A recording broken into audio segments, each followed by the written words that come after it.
Welcome back.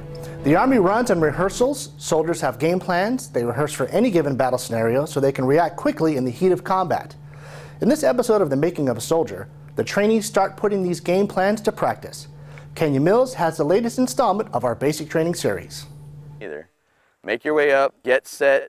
In the backwoods of Fort Benning, the basic training troops are learning how to react to enemy contact. This is one of many battle drills soldiers must know and rehearse until they're second nature. The mad minute is the first minute in any firefight. And this is the first time these troops will put the tactic to practice. You got to be able to make that decision quickly. This is something that is going to be their bread and butter as an infantryman.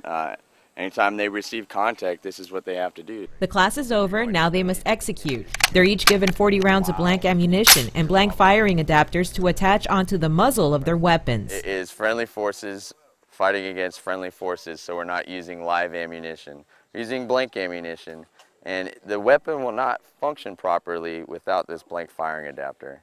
So it needs to be on here, and it needs to be tight to trap the gases to make this rifle properly function. I feel like we're starting to do the actual infantry stuff. Now we're actually learning how to go out and move as a team and be an actual unit and do actual Army things.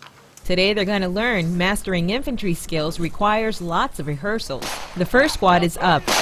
Bravo team! Bravo team! Immediately they get confused, not sure how to conduct their movement. The drill sergeant steps in to help. Line it up this way, man. I'm going to fix you this one time. You are flanking across the objective, not back towards Alpha team. The one big mistake that everybody makes on their first attempt is when the maneuver element came across, they went too far and then tried to correct by coming back directly on their support by fire. Squad formations, the names. I was yelling one thing and people yelling others, and we just got confused out there. They finally defeat the enemy and achieve their objective. We got 2 casualties. 2 casualties, no casualties on friendly. Now they have 7 minutes to gather a report of any missing equipment or personnel and perform first aid if necessary. Yeah, you're okay, you're fine? But their indecision is slowing them down. BPW, don't we need to... we need to do it now. Just tell the... you have 3 minutes to get off of this objective. What are you doing? Right now, you know what's happening? Gun orders are being sent. Deflections and elevations are being set on guns. You got 2.5 minutes, man, till rounds are coming in. And I'm going to start assessing casualties. They took way too long to get off the objective. I hope you remember how to react indirect, because it's coming right now, man. Fog of war there. Us messing up, but we're still in training, we'll learn. The second squad is next. While taking enemy contact, their support by fire team is having a weapons malfunction. Their only machine gun keeps jamming. Right, 45 off to the right. Go. I was just getting really frustrated because I couldn't get into the fight at all. Something with the firing pin. Is it seized up?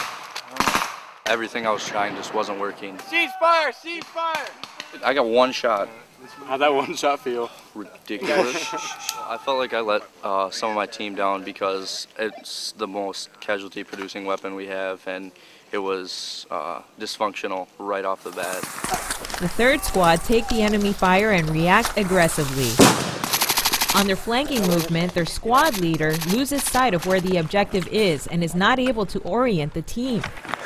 My adrenaline is just rushing, and it's hard to stay focused. Still having trouble, his team leader tries to help. Go. I push further. And at the same time, if you're a leader, you're trying to control everything that's going around you, and especially other teams who have different leaders. Push further. Do what you want. Tell me what to do. To end all the confusion, the drill sergeant swaps leaders. Team leader, you take control. Roger. Bravo team, we're going to flank a little further, and then we're going to hit it. Roger? Roger. Let's go. And they have to know exactly what to do with no hesitation. The more hesitation that they have, the more likelihood they have of the enemy being able to either flank them or effectively fire upon them. And that's why battle drills are so important. They help soldiers rehearse how to react to any scenario the enemy may pose, so that they can react without hesitation when all hell breaks loose. That's mine.